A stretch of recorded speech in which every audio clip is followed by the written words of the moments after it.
Hello नमस्कार, मैं doctor Surendra खंसली ज्योतिष आचार्य ज्योतिष की इस नई श्रृंखला में आपका स्वागत करता हूं। आज बात करने जा रहे हैं हम कुंभ राशि की, जो एक्वेरियस साइन है। जैडिक साइन में इनका जो कुंभ राशि है, इनका एक बहुत बड़ा महत्व इसलिए है क्योंकि काल चक्र की जो कुंडली है उसमें ठीक 11th हाउस, ये हाउस बताता है इनकम का। यहाँ से इनकम देखते हैं हम कि कितनी इनकम होगी या आर्थिक रूप से किस तरह से संपन्नता आ रही है। ये सब 11th हाउस से देखा जाता है। और 11th जो राशि है वही कुंभ राशि है। कुंभ राशि के 3 नक्षत्र होते हैं, 3 नक्षत्रों से मिलकर के राशि बनती है। उसमें एक तो धनिष्ठा है, एक शतभिषा है और एक पूर्वा भाद्रपद है। जो धनिष्ठा नाम नक्षत्र जो जिनका जन्म हुआ है वो भी इस राशि को जो मैं आज बना रहा हूँ वो इसे देख सकते हैं। जिनका शतभिषा नक्षत्र है वो भी जुड़े हमारे साथ में, और जिनका पूर्वा भाद्रपद है वो भी हमारे साथ में जुड़ सकते हैं। धनिष्ठा नाम जिनका नक्षत्र होता है, जिनका जन्म के समय में जो कुंभ राशि है और धनिष्ठा नक्षत्र है, ये लोग बड़े बुद्धिमान होते हैं, साहसी होते हैं, ऊर्जावान होते हैं और परोपकारी होते हैं। विशेष करके इनको अपने मान सम्मान की लगी रहती है, समाज में कि मान सम्मान कैसे मिले, स्टेटस कैसा हो इनका, इसकी इनको बहुत ज्यादा लगी रहती है। यदि मान सम्मान पे कोई बात आती है तो इनको बहुत बुरा लगता है। चलिए इसके बाद शतभिषा को देखते हैं। जो शतभिषा दूसरा नक्षत्र है, शतभिषा नक्षत्र सत्य का है, सम्मान का है और ये निष्पक्ष और न्यायपूर्ण होते हैं। इसीलिए इनके जीवन में बहुत बड़ा महत्व अपने न्याय देने का होता है और विशेष करके उस रास्ते पर चलते हैं जो कि इनको ऑनेस्टी का रास्ता लगता है। इसके साथ साथ में इनके जो शतभिषा नक्षत्र के जो लॉर्ड हैं वो राहु हैं और जो धनिष्ठा नक्षत्र के लॉर्ड हैं वो मंगल हैं। तीसरा नक्षत्र आता है पूर्वा भाद्रपद। पूर्वा भाद्रपद का मतलब ये है कि पूर्वा भाद्रपद यानी कि पूर्वा भाद्रपद के जो लॉर्ड हैं वो हैं गुरु। अब यहाँ पर ये कैसे होते हैं पूर्वा भाद्रपद वाले? ये शांत होते हैं, मददगार होते हैं, उदार होते हैं, धार्मिक होते हैं, इसके साथ साथ में आशावादी होते हैं और साथ साथ में कठिन परिस्थितियों में भी बड़े धैर्य को बनाए, पेशेंस को मेंटेन करके रखते हैं। तो ये जो है कुंभ राशि के जो नक्षत्र 3 नक्षत्र हैं और उनके 9 चरण हैं, उनसे संबंधित ये कुंभ राशि हो गई। अब इसके बाद में जो आपको आज के ब्लॉग बनाने का मेरा विशेष प्रयोजन है वो ये है कि इस समय जो ट्रांजिट है, ट्रांजिट के अनुसार 18 मई 2025 से राहु ठीक आपके जो ट्रांजिट करते हुए कुंभ राशि में ही जो एक्वेरियस साइन है उसके ऊपर ही आ गए हैं।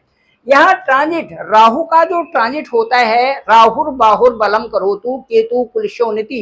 तो यहाँ पर जो एक तरफ तो केतु के लिए कहा गया है कि कुल की उन्नति करने वाले, और एक तरफ राहु को कहा गया है कि राहुर बाहुर बलम करोतु। इस तरह से कहने का मतलब है कि राहु आपको प्रतिष्ठा भी दे सकते हैं, प्रभावशाली बना सकते हैं, पॉलिटिक्स में बहुत आगे ले जाने के लिए राहु की भूमिका बहुत ज्यादा होती है।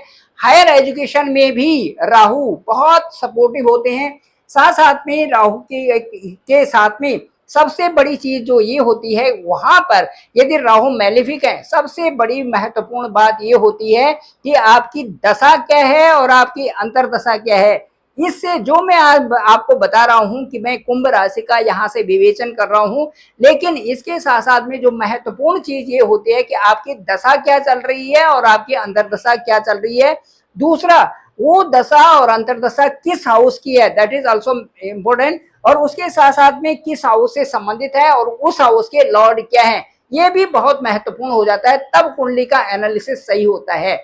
अब मैं ये बताऊंगा कि यदि राहु मैलेफिक होते हैं, आपके फर्स्ट हाउस में गोचर करते हैं, आपकी राशि के ऊपर गोचर करते हैं, तो राहु का यदि गलत प्रभाव होता है तो मानसिक तनाव बहुत ज्यादा आते हैं। कई प्रकार से बेइज्जती होने का डर रहता है, कई प्रकार से सामने वाला कुछ भी आपको बोल जाता है, उसमें आपको डिप्रेशन होने का बहुत ज्यादा इसमें प्रभाव रहता है। इसके साथ साथ में आर्थिक तंगी भी इसमें आ सकती है यदि आपका राहु कमजोर है तो, क्योंकि राहु को एक ऐसा प्लेनेट कहा जाता है जो कि उस स्थान से संबंधित आपको बढ़ाने के लिए आ रखा है। लेकिन इसमें क्या होता है कि ये बेलगाम घोड़े की तरह है, जहां पर आपको कोई बंदिश नहीं और आप आगे बढ़ते जाते हैं। यदि पैसे कमाने की होड़ में आगे बढ़ते हैं तो वहां पर ये पता नहीं चलता कि मैं सही मीन से कमा रहा हूं या रॉन्ग प्रैक्टिस से कमा रहा हूं। वहां पर पैसे तो कमा लेंगे, लेकिन वैसे ही वो वहां से धक्का देकर नीचे भी गिरा देता है। तो उतार चढ़ाव की स्थिति देने वाले भी राहु हैं। यदि मैलेफिक होते हैं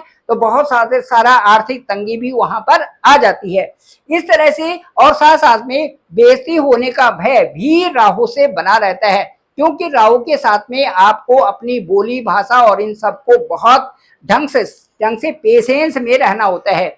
इसलिए इस राहु की दशा में, यदि राहु की दशा है और राहु ही आपका संचरण कर रहा है और यदि मैलेफिक वहां पर है राहु, तो आपको सरस्वती पूजा करनी चाहिए और हाथ में आपकी जो उंगली है उसमें आप गोमेद पहने तो ज्यादा अच्छा रहेगा। जो बड़ी उंगली है इसमें आप गोमेद पहनेंगे तो इस राहु का इसमें अच्छा प्रभाव होता है। चलिए अब शुरू करते हैं कि जो राहु का सप्तम स्थान से संबंधित आपका सप्तम जो स्पाउस का स्थान भी है, पार्टनर का स्थान भी है, यहाँ पर भी प्रोग्रेस आप करेंगे। लेकिन राहु मैलेफिक होता है तो यहाँ इस स्थान से संबंधित भी आपको अच्छे रिजल्ट मिलने वाले नहीं है। चाहे वो व्यापार हो, चाहे वो आपको पति पत्नी हो, वहां पर भी कहीं ना कहीं कुछ न कुछ यहाँ पर परेशानियां होती हैं यदि राहु मैलेफिक होता है। यदि राहु मैलेफिक नहीं है तो इस स्थान से संबंधित प्रोग्रेस आपको प्राप्त होती है। ये स्थान आपका व्यापार का, बिजनेस का भी है। इसके साथ साथ में अब देखेंगे शनि आपके ठीक जो है सेकंड हाउस में है, और शनि यहाँ पर शनि जो सेकंड हाउस में है वो वाणी के हाउस में है, वो कुटुंब के स्थान पे है और धन स्थान पे है। इसमें कोई भी संदेह नहीं कि जहां पर शनि ट्रांजिट करते हैं वो हाउस आपका उन्नतिशील हो जाता है। उन्नत स्थान होने के नाते यहाँ पर धन की प्राप्तियां तो आपको होंगी सर्टेन, इसमें कोई भी इसमें किसी प्रकार का संदेह नहीं है।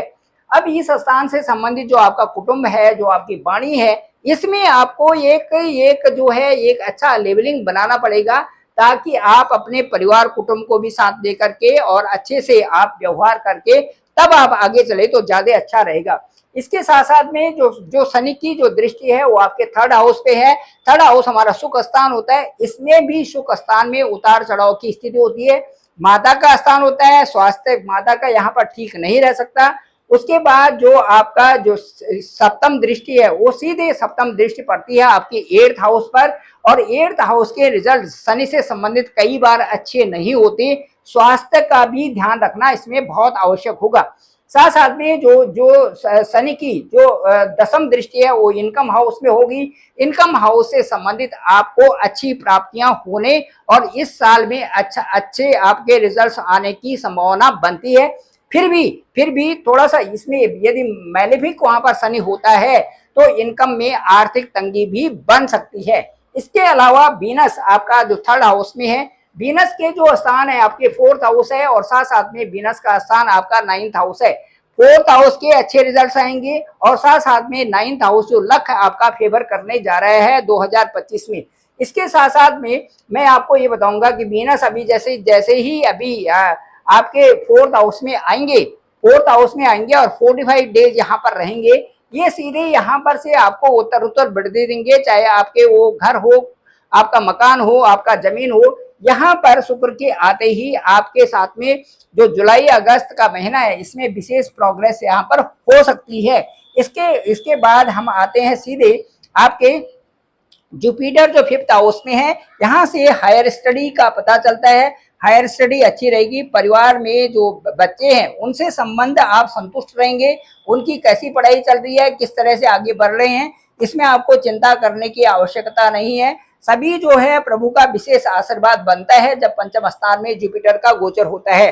जुपिटर यहाँ से आपके लक हाउस को भी देख रहे हैं, उसके साथ साथ में इनकम को भी और आपकी पर्सनालिटी को भी। जहां जहां पर राहु और शनि के प्रभाव हैं उन प्रभाव को न्यूनतम करने के लिए जुपिटर का यहाँ से दृष्टि हो रही है। दूसरी जुपिटर का एस्पेक्ट ये आपको ये बताता है कि आप हर क्षेत्र में उन्नति करने जा रहे हैं। और यदि मैलेफिक दशा और अंतर्दशा नहीं है, किसी तरह से दशा और अंतर्दशा यदि अच्छी है तो आपके लिए अच्छे परिणाम है। यदि दशा और अंतर्दशा आपकी उन हाउसेस की हैं जिन हाउसेस में आपको कठिनाई होनी है, फिर आपको ज्यादा मेहनत की आवश्यकता होगी।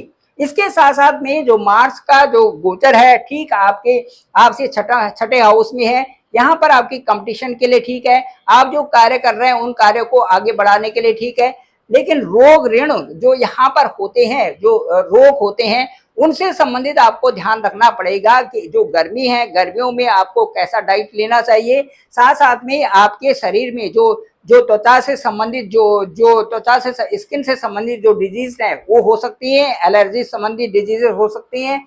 और साथ साथ में अभी जो 6 जून को आपके ठीक सप्तम भाव में केतु के साथ में मंगल जाएंगे, ये 6 जून से और 27 जो जुलाई तक यहाँ पर रहेंगे केतु और मंगल। केतुवत मंगल कुछ होते हैं, केतु कुजवत, कुछ का मतलब है कि मंगल के समान ही जो केतु होते हैं, दोनों का प्रभाव एक जैसा होता है। तो आपके सप्तम हाउस में आएंगे, सप्तम हाउस आपका स्पाउस का भी है, पति पत्नी का भी है, इसलिए यहाँ पर एग्रेशन भी आ सकता है और कई प्रकार से परेशानियां भी यहाँ पर हो सकती हैं। उनका आपको ध्यान रखने की जरूरत है, जो कि आपकी ही जिम्मेदारी ये बनेगी। उसके बाद मैं आपको बताता हूं कि जो राहु है, राहु आपके विशेष प्रभाव वाले इस साल में बने हुए हैं और आपके लिए कई प्रकार से अच्छाइयों के लिए भी, आगे बढ़ने के लिए भी राहु कह रहे हैं। जो ये राहु है that is associated with a position negative and positive both. This is Rahu and Ketu both are the shadow planets. And ये इसमें हम ये देखते हैं कि दोनों प्लेनेट में सडन जो है इसमें गेन्स आएंगे और सडन लॉस भी यहाँ पर हो सकते हैं।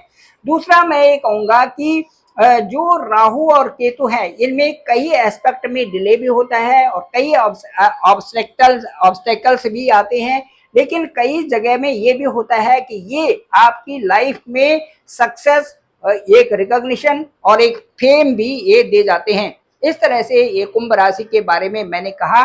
कुंभ राशि वालों को विशेष करके सरस्वती का पूजन करना चाहिए, साथ साथ में उनको गोमेद धारण करें तो ये इनके लिए अच्छा रहेगा। Thank you very much. आप सभी लोगों का आभार, आप सभी लोगों का धन्यवाद। मैं डॉक्टर सुरेंद्र खंसली, ज्योतिष आचार्य। डिस्क्रिप्शन पे मेरा नंबर है 9868280191। आप डायरेक्ट मुझे कॉल कर सकते हैं, आपके कॉल को मैं पिक करूंगा, साथ साथ में आपको बताएंगे, ओवर फोन बात करेंगे और आपके योग क्या बन रहे हैं, साथ साथ में दशा और अंतर्दशा देखेंगे। नवांश कुंडली क्या कहती है, गोचर कुंडली और उसका बाद नटाल हॉरोस्कोप क्या कहता है, सबका एक विश्लेषण करके ओवरफोन आप तक बात की जाएगी। मुझे लगता है कि ये सारी चीजें आपको अच्छी भी लगेंगी। मेरे इस चैनल को, डॉक्टर सुरेंद्र खंसली नामक इस चैनल को आप जरूर सब्सक्राइब करें, सभी लोगों को भेजें ताकि सबको इसकी जानकारी हो सके। Thank you very much. आप सभी लोगों का आभार, आप सभी लोगों का बहुत बहुत धन्यवाद।